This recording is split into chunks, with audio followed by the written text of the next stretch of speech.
There is a direct test opportunity from Plotch.ai, but before that, let us discuss some test updates from the companies. The first update is from Mitsugo. They have sent that assessment test and it is scheduled between 3 Feb to 4 Feb till 11:30 p.m. The test platform is Metal. Then the next update is from Craftfixel. They have sent the assessment test to the students who have applied for this position. You can fill up the details and start the test.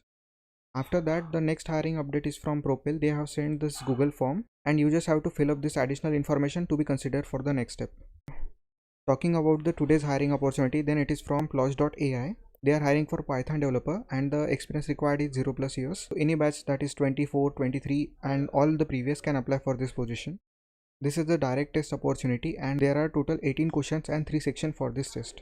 And the last hiring is from NVIDIA. It is a reminder for everyone who have not applied for this hiring. The registration will be closed on 2nd of Feb 11 p.m. that is today itself. So those who have not registered, they can register today. That's all about today's hiring. You can check out more hirings on the website page and the links are in the description box. Thanks for watching.